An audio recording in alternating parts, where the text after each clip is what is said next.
Greetings everyone. Today at commerce classes हम लोग करेंगे LIFO method of inventory measurement, inventory valuation. जैसे मैंने तुम्हें इनिशियली बताया था कि LIFO मेथड क्या है, last in first out. That is the inventory which is purchased last in must be sold first. So जो लास्ट में आ रहा है उसको पहले सेल किया जाएगा अंडर LIFO मेथड। सो यहाँ आप क्या कह सकते हो, जो आपका स्टोर है, जब वेयर हाउस है, यहाँ पर आपने इन्वेंट्रीज रखी हुई हैं, ये एक बंद गली है। Okay, it is a closed road और closed pipe kind of thing. आप इन्वेंट्री लाते हो, पहला लॉट आया, आप सबसे एंड में जाके रख के आते हो। नेक्स्ट लॉट आया, वो उसके आगे लगा देते हो। जैसे हम नॉर्मली सामान रखते हैं ना, जो सामान सबसे पहले सारी स्पेस खाली है, ये पूरी जगह स्पेस एम्प्टी है, पहला लॉट आया, आपने एंड में आके लगा दिया, फिर उसके आगे अगला लॉट, फिर उसके आगे अगला, इस तरह से आपने लॉट्स लगा दिए। सो जब आउट करेंगे, जब सेल करेंगे, तो जो सबसे पहले आपको लॉट नज़र आ रहा है, जो लेटेस्ट लॉट है, उसको पहले सेल कर देंगे। ठीक है, सो सेल होगी आपके लेटेस्ट लॉट से, फिर उसके पीछे वाला लॉट को सेल करेंगे। लाइकवाइज आप सेल करते जाएंगे। सो बचेगा क्या एंड में, जो आपका क्लोजिंग स्टॉक है वो कहाँ से बचेगा, आपके इनिशियल लॉट्स में से ये बच जाएगा। सो जो शुरू में लॉट आए थे which you placed at the end, जो शुरू का लॉट है, जो सबसे पहले जाके आपने रखा था, सबसे पीछे हो गया वो, क्योंकि ये आपका बंद है, रास्ता यहीं से शुरू से ही बाहर है, वहीं से इन है, वहीं से बाहर है। तो जो सबसे आगे रखा हुआ था, जो सबसे लेटेस्ट आया था, वही सबसे पहले सेल हो गया। ठीक है, सो क्लोजिंग स्टॉक जो है वो इनिशियल लॉट में से आता है, और जो कॉस्ट ऑफ गुड्स सोल्ड है वो आपकी लेटेस्ट लॉट्स में से आती है। This is how LIFO system works. Okay, so this method is based on the assumption that stocks which have been acquired last in must be issued first out। जो last आया है इसको पहले cell करेंगे, फिर उसके आगे वाले लॉट को सेल करेंगे। सो इनिशियल लॉट्स की सेल होती जाएगी, और शुरू वाले लॉट्स लेटेस्ट लॉट्स की सेल होती जाएगी, और जो ये इनिशियल लॉट्स हैं ये सारे हमारे पास बचते रहेंगे। सो closing stock will be from the initial lots and cost of goods sold will be from the initial lots। like say ये एग्जाम्पल है हमारा, suppose we purchased first lot of 500 units of 10 each, then you purchased another lot of 700 units at 11। Now on 20th of April you sold 800 units. So अब आपका closing stock कितना होगा। सो एक तरफ हम क्वांटिटी में मेजर करते हैं, टोटल क्वांटिटी हमारे पास कितनी है, 500 यूनिट्स पहले था, then you purchase 700 units, that means you have a total quantity of 1200 units. अब जो भी हमारे पास स्टॉक आता है, we either sell it or we are left with the balance. So if you have sold say 800 units, so how much balance is there, obviously 1200 में से 800 की सेल हो गई, सो 400 यूनिट्स आपके बैलेंस में बच गए। So this is your stock left with you, right. So valuation कैसे करेंगे। अब LIFO कहता है जो लास्ट में आया उसको पहले सेल करो, तो क्योंकि सेल आपकी 800 यूनिट्स की है, तो पहले आप ये लेटेस्ट वाला लॉट सेल कर दो। ओके, बट सेल तो 800 यूनिट्स की है, this lot is of 700 units, तो बाकी 100 यूनिट कहाँ से आएगा, इससे पीछे वाले लॉट पे चले जाओ, तो यहाँ से 100 यूनिट्स आप और सेल करेंगे। सो जो आपका क्लोजिंग स्टॉक है, out of 500 if 100 is sold, so 400 unit का क्लोजिंग स्टॉक का बैलेंस आपके पास बच गया। सो मेजरमेंट कैसे हुआ, closing stock of 400 units will be from this initial first lot. So ये 10 रुपीज़ पे मेजर होगा। इसको कैसे मेजर करेंगे, 700 units of 11 sold plus 100 units उसके पिछले लॉट में से हमने सेल किए, so 8700। so this is how LIFO system operates। so cost of goods sold में लेटेस्ट लॉट पहले बेचेंगे, फिर उससे पिछले लॉट पे जाएंगे, लाइकवाइज हम मूव करेंगे, और क्लोजिंग स्टॉक क्या होगा, इनिशियल लॉट में से आएगा।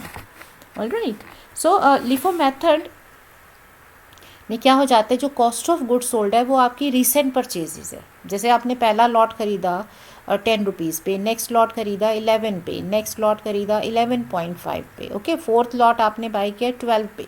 So last in first out, तो ये लॉट्स जो हैं लेटेस्ट लॉट सेल हो रहे हैं, इनिशियल लॉट आपका बच रहा है। सो जो आपकी जो कॉस्ट ऑफ गुड्स सोल्ड है, it is based on recent purchases. 12 जो जितनी रीसेंट है वो सब कॉस्ट ऑफ गुड सोल्ड में जा रही है। So it results in proper matching of current cost with the sales revenue. अब देखो फीफो और लिफो में सिमिलर से लगते हैं, दोनों में एक ही चीज़ सही होगी। Either you have a matching of current cost. अब आप जब ने मैचिंग करती करंट कॉस्ट की तो क्लोजिंग स्टॉक किस पे आ गया, ओल्ड प्राइजेस पे। This is going to be its drawback. ठीक है, उसमें रिवर्स था, उसमें कॉस्ट ऑफ गुड सोल्ड आपकी ओल्ड प्राइजेस पे थी, क्लोजिंग स्टॉक लेटेस्ट पे था। सो उसमें मैचिंग प्रॉपर नहीं थी। Now in inflationary times what will happen, जब इन्फ्लेशनरी टाइम्स है तो आपका कॉस्ट ऑफ गुड सोल्ड क्योंकि रीसेंट प्राइजेस जो ज़्यादा हैं, बढ़ गई हैं, उस पर आ रहा है। It means your closing cost of good sold is going to be higher. So अगर आपका cost of good sold higher है तो ग्रॉस प्रॉफिट क्या होता है, sales minus cost of good sold. Now if this is more, इसका relation GP के साथ नेगेटिव है। सो अगर कॉस्ट ज़्यादा है प्रॉफिट कम होगा। So in inflationary times this method results in higher cost of goods. Okay, and cost ज़्यादा हो जाएगी, आपकी इनकम कम होगी। It reduces net income and tax burden. Income कम है तो टैक्स भी कम पे करना पड़ेगा। So you will be left with more money, आपकी टैक्स सेविंग हो जाएगी।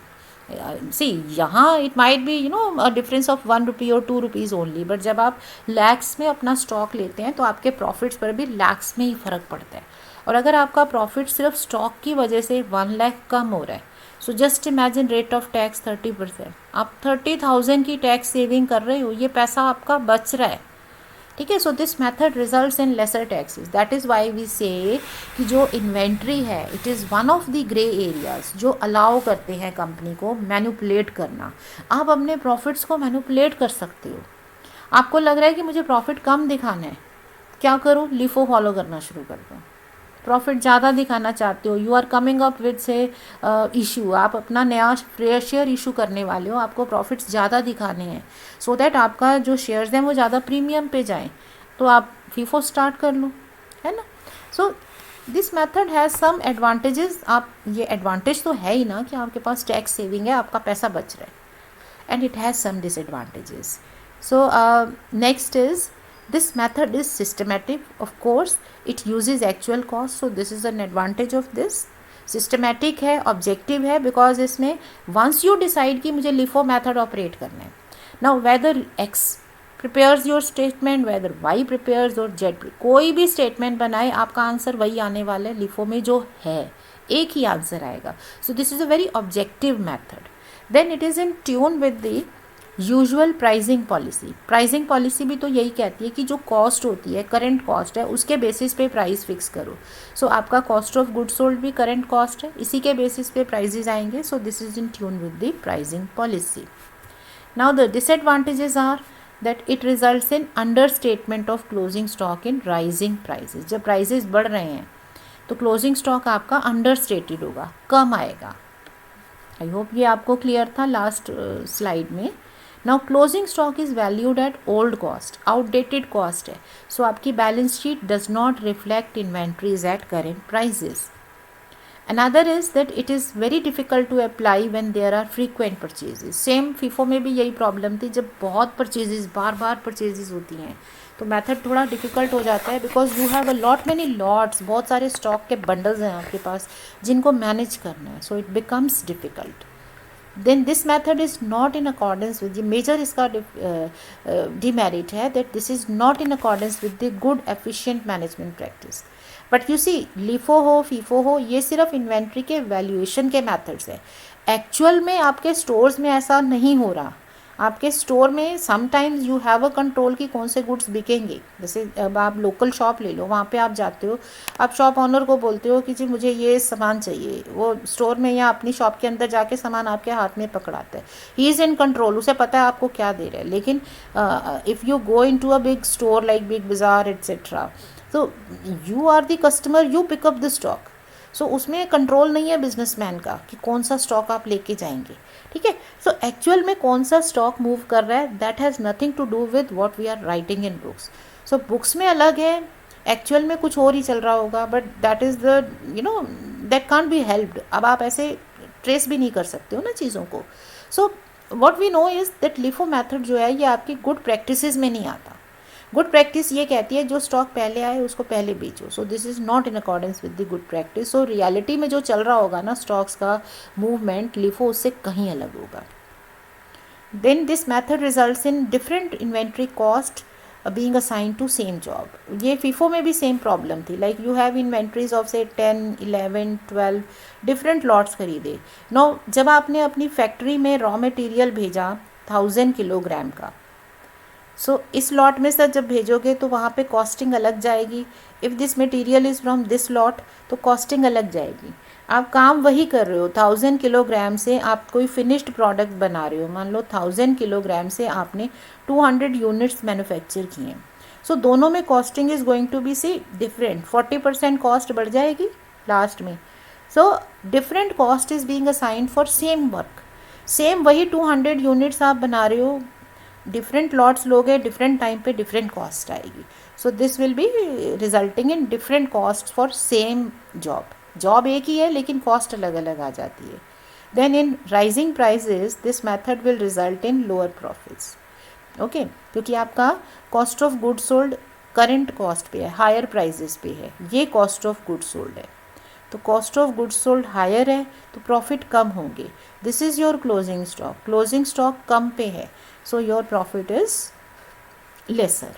और डिफ्लेशनरी टाइम्स में फॉलिंग प्राइसिंग में बिल्कुल रिवर्स सिनेरियो होने वाला है. उसमें आपके प्रॉफिट्स बढ़ जाएंगे और कॉस्ट कम हो जाएगी. This you can see here if the prices are falling.